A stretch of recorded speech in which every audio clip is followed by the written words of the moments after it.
So ayan mga badges, no, kung mapapansin nyo, ayan yung umandar at TBS King to naman tayo, no? TBS King na ayaw umandar. So i-check natin lahat muna step by step.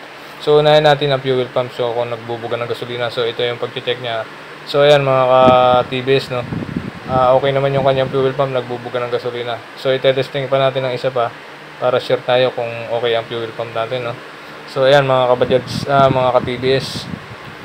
So ayan, okay ang kanyang gasolina.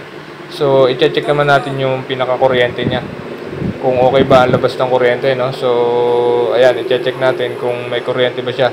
So ganito yung pagte-test ng ating TBS King, kung step by step kung paano natin i-check kapag ayaw umandar ng unit, no. So ayan mga ka-TBS, no. So kung mapapansin nyo, may kuryente naman siya at meron din namang lumalabas na gasolina dun sa kanyang fuel pump. So isa lang ang pupunta natin, i-check na din natin itong pinaka connector ng fuel injector kung meron ba siyang kuryente, no. So ayan mga ka-TBS. So ayan, okay naman yung positive ng ating connector ng injector. So kakalasin natin itong pinaka fuel injector at i-check natin kung nagbubuga ng gasolina itong ating fuel injector, no. So ganito yung pag-check nito mga ka-TBS. Ipapakrank nyo, tapos titingnan nyo kung magbubuga siya ng gasolina, kung mag-spray ba. So ayan mga ka-TBS yung pag-check ng ating fuel injector, no.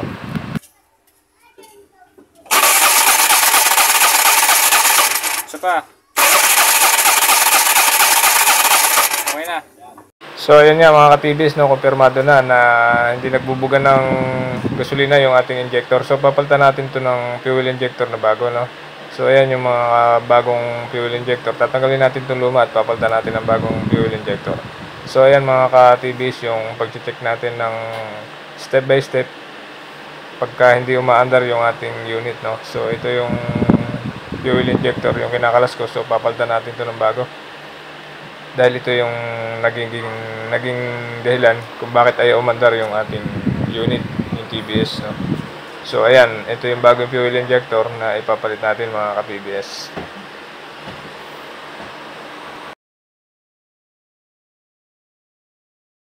Okay, ayan mga ka-TBS, no. So kinakabit ko na yung bagong fuel injector. So ganun lang yung pag-check ng ating unit kapag ayaw umandar, no. Step by step tayo kapag ayaw umandar yung unit.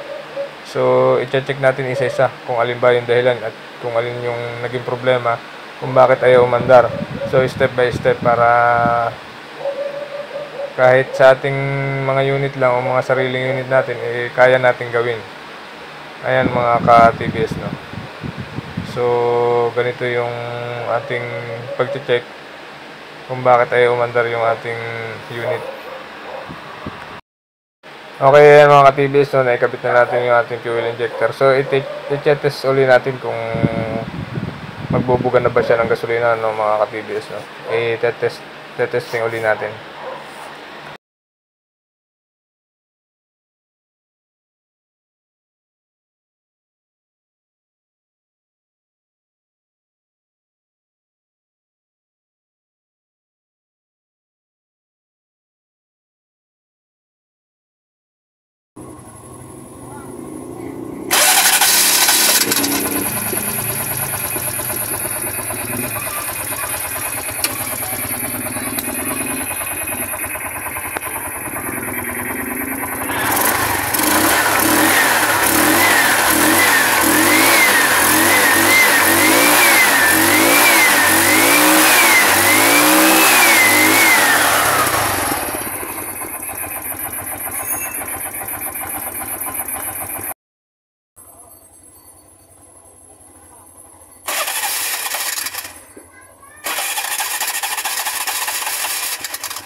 So ayan mga ka-TBS, no, okay na yung unit, no. ang naging problema niya ay yung fuel injector. So ganun lang yung pag-check ng ating unit kapag ayaw umandar, o step by step tayo para malaman natin kung alin yung dapat nating palitan. So ayan mga ka-TBS, yung ating project na successful, no. So ito yung fuel injector na pinalitan natin. So ayan mga ka-TBS.